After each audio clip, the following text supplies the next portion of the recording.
5వ అధ్యాయం కంటిన్యూషన్ అండి. మనోబుద్ధులను ఈశ్వరాయత్తమునర్చి తదేక నిష్ఠులై తన్మయులైన వారికి దివ్యజ్ఞానము లభించును. అట్టి జ్ఞానముచే వారి పాపములన్నీయూ నశించి వారు పునర్జన్మరహితమగు పరమపదమును పొందుదురు. విద్యా వినయ సంపన్నే బ్రాహ్మణే గవిహస్తిని సునిచైవ స్వపాకే చ పండితాః సమసమదర్శినః. నిజముకు పండితుడగు జ్ఞాని విద్యా వినయ సంపద కలుగు బ్రాహ్మణుని అందియు కుక్క మాంసమునందియు చండాలని యందురు. గోవు, కుక్క, ఏనుగు మొదలగు జంతువులందయును సమదృష్టి కలిగి ఉండును. సర్వభూతములయందును ఒకే ఆత్మను దర్శించు ఆత్మజ్ఞులు దేహభేదమును గణింపక ఎందురు. ఇదియే సమబుద్ధి లేక సమదృష్టి అట్లని వ్యవహార దశయందు సమవర్తులైన ఎందురా అని ప్రశ్నించవచ్చును. ప్రకృతి ఎందును సమత్వము సమానత్వము కానరాదు. ఆరోగ్యమందు, ఐశ్వర్యమందు, అధికారమందు ఇది అది అనలేలా శరీరం యొక్క రంగు, ఎత్తు, బరువు, కంఠధ్వని మొదలగు ప్రతి స్వల్ప విషయమునందును ఏకగర్భ సంజాతులుగా కూడా సమానత్వము లేదు. మానసిక సంస్కారములు ఎట్లు చెప్పనేలా. ఆత్మస్థితి అందే సమానత్వము గాని మానసిక భౌతిక ప్రపంచములను ఎచ్చటను ఎవరికిని సమత కూరదు. కావుననే భావాద్వైతమే గాని ద్రవ్యాద్వైతమ క్రియాద్వైతముల అసంభవములని పెద్దల మతము. ఆత్మదృష్టి లేని అగ్నులు కూడా స్వార్థమునకై ఆ స్థితియంను ఉన్నట్లు వ్యవహరించుదురు. ఇట్లు తాత్విక సిద్ధాంతములను దురుపయోగమనర్చు కపట వేదాంతుల గూర్చియే వేదాంతులు వచ్చుచున్నారు.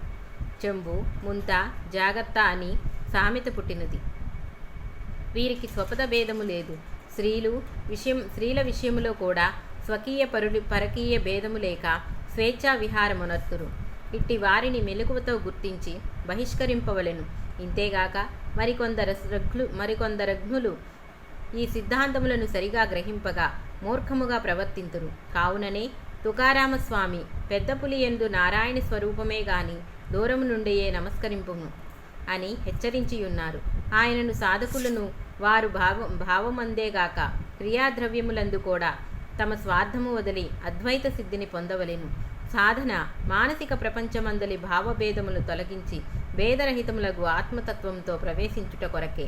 ఇది సాధించిన పిమ్మట భౌతిక ప్రపంచమందరి భేదము సదా అన్నను వారిని బాధింపనేరవు. ఇహైవ తైర్చిదః సర్గః ఏషాం సామ్యే స్థితం మనః నిర్దోషం హి సమం బ్రహ్మ తస్మాత్ బ్రహ్మణి తే స్థితాః. ఎవరి మనస్సు సామ్యస్థితి యందు అనగా నిశ్చలమై ఉండునో అట్టివారు ఈ లోకమందే జనన మరణమును జయించువారు లేక జీవన్ముక్తులు. పరబ్రహ్మస్థితి దోషరహితమైనది. కావున దోషరహితమగు మనస్సు గలవారు పరబ్రహ్మస్థితి యందున్నవారే. కామవాసనలే దోషము. ఇవి పోవుటయే నిర్దోషము. దోషమున్నంత వరకు మనశ్చాంచల్యము తప్పదు. నిర్దోషమగు మనస్సు స్థిరమగు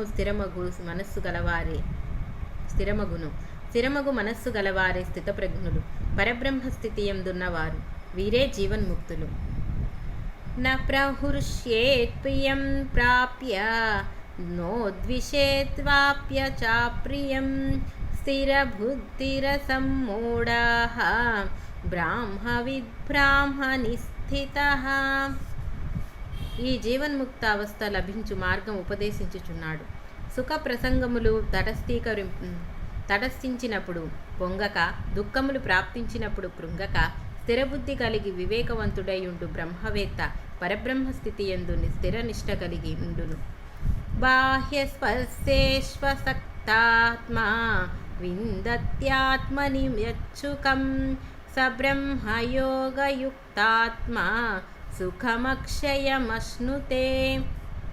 బాహ్యములగు విషయ సుఖములను ఆసక్తి వదిలి ఎవడు ఆంతరింకమగు ఆత్మసుఖము ఆస్వాదించును అట్టివారు సదా ఆత్మానుసంధానము చేయుచు అఖండమగు బ్రహ్మసుఖానుభూతిని అవిచ్ఛిన్నమగుగా అనుభవింతును. అనగా బాహ్య సుఖములను వదిలి స్థిరబుద్ధి యందు ఆత్మానందము ఒకసారి చవిచూచును మరలా దానిని వదలక నిరంతరము దాని ఎందే నిష్ట కలిగి ఉండును. ఏ హి సంస్పర్శజా భోగాః దుఃఖయోనః ఏవ తే ఆద్యంతవంతః కౌంతేయ న తేషు రమతే బుధః. అర్జున, ఇంద్రియములకు విషయవస్తు సంయోగము వలన కలుగు బాహ్య సుఖములు క్షణికములు, వాటి తుది పరిణామములు దుఃఖమగును. కావున బుద్ధిమంతులు వాటి యందు ఆనందింపరు. శక్నోతి హైవ యశోఢం ప్రాక్చీర విమోక్షనాత్ కామక్రోధోద్భవం వేగం సయుక్త సుఖీ నరః.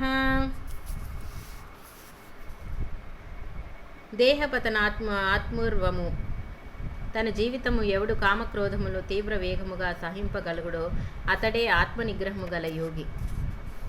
యోంతః సుఖోంతరారామః తథా తంత్యోతిరేవ యః స యోగి బ్రహ్మ నిర్వాణం బ్రహ్మభూతోధిగచ్చతి.